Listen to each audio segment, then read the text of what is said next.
Okay, boys and girls. Yes, it's a rainy, rainy day. And how fittingly that is. Reminds me of a Buddy Holly song. Is one of my favorite songs, and I used to listen to a lot. Raining in My Heart, Buddy Holly. You have to check it out. And I'll say Raining in My Heart because, it's been an interesting past week after CamperCon. Where do I start?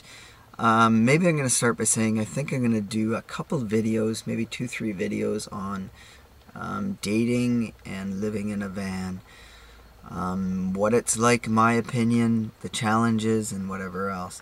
And especially this video, I'm going to ask for your guys' opinion, your guys' advice, your guys' suggestions. So I'm hoping, please comment away on anything you feel on what I talk about. And this dating in a van, I'm specifically going to go through what I'm going through at the moment. So, with me and Korean girl. So, we went to tango last night. She wanted to take tango lessons. So I agreed. I said, you know what, to make her happy. And I thought, you know what, try something new out and try it out. So I ended up paying for all classes for 2 months. She was going to offer money, but you know what, I said, here. I pretty much have paid for almost everything that we do, except for the tourist things, because she gets that free. So I've always, even the air flight to Winnipeg, I paid for her flight.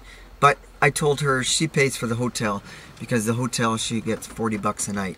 So 3 nights at the hotel was pretty cheap. I've been trying to look after her as best as possible.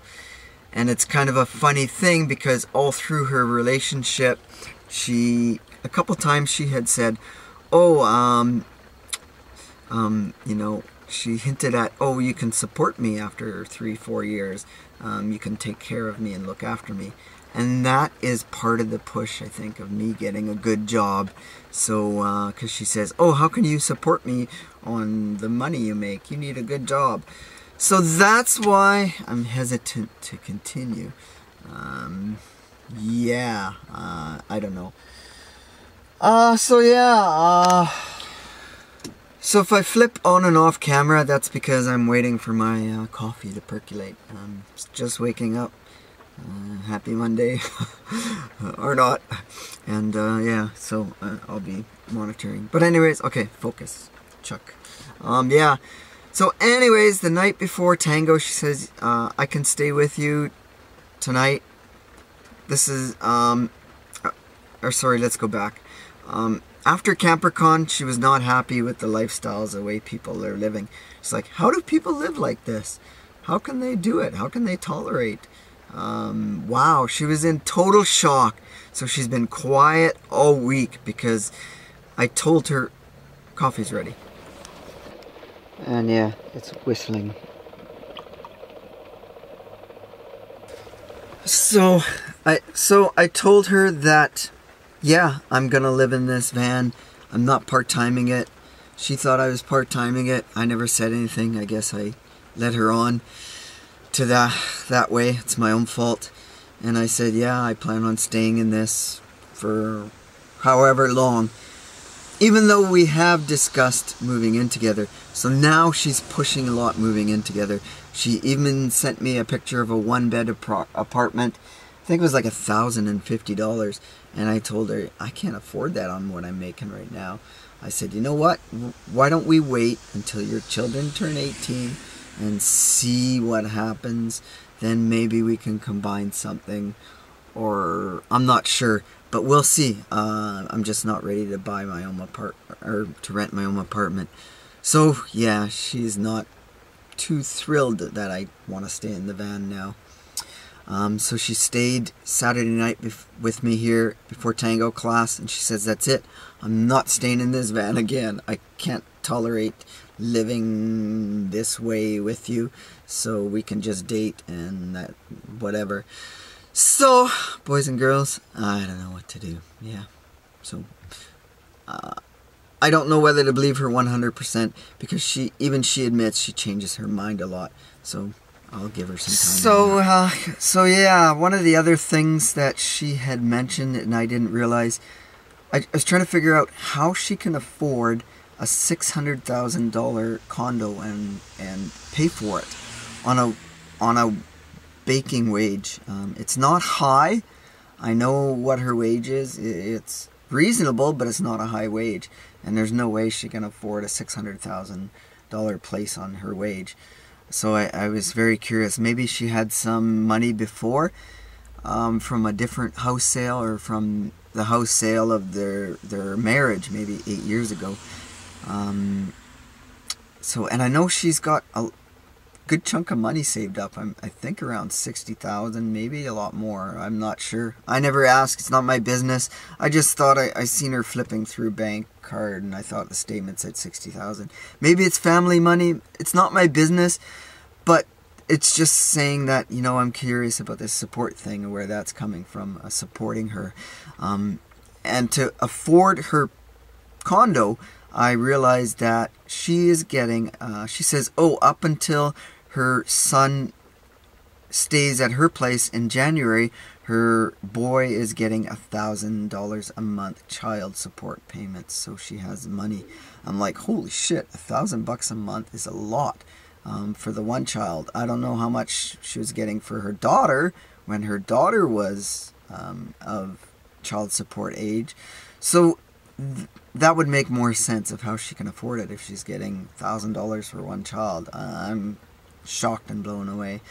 So anyways, that's doesn't matter.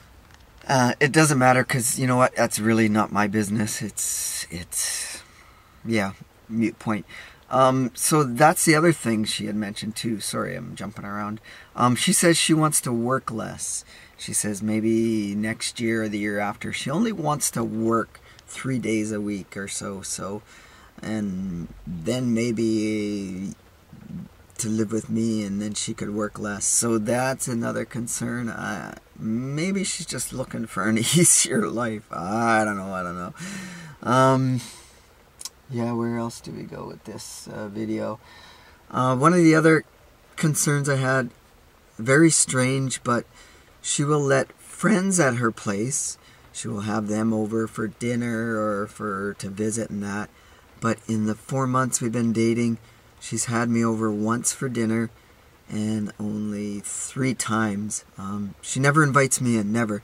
She doesn't say, oh, come for coffee, or, oh, you know what, why don't we watch a movie at my place, or why don't we do whatever. She doesn't even let me in for the bathroom. I say I gotta go to pee or whatever. She says, oh, you can go use if we're sitting in the van, she'll say, oh, I gotta pee. She says, oh, you can go use the clubhouse here. You can go pee there.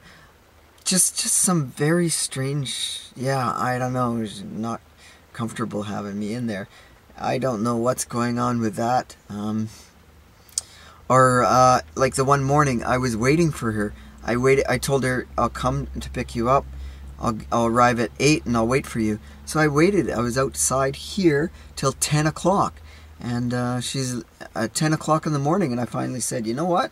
I'm leaving. I'm not going to keep waiting for you. She says, oh, I had to have breakfast, and I finished my breakfast and whatever else. I said, you couldn't. And then when she came to the car, she says, did you eat yet? And I said, no. She says, oh, well, we can stop for coffee and eat before we go to the hike. And I'm like, you know what? Well, you couldn't invite me in for coffee? You couldn't invite me in for a nibble? You made me wait on the street for 2 hours? And oh my god. So you know what? And that's why I'm asking you guys. Maybe I'm giving too much. Maybe I should just let go. I don't know what to think. As much as I care for her and much as I know she loves me, I think, a lot, should I keep pursuing or should I be done with it? So anyways, this I guess doesn't have much to do with living in a van, but maybe 1 or 2 videos down the road I will do a little more on challenges of what I believe are living in a van and dating a girl. And yeah, ask for what you guys think of things. So anyways, for now, I'm going to end this long-winded video. At least I think it is. And yeah, hopefully I'll get some comments out of this and see what you guys think. You guys have always been supportive. You've always been amazing. And you've always been awesome. So despite the dreary rain, I'm going to keep trying to be awesome. And we'll see you guys next video. Thanks.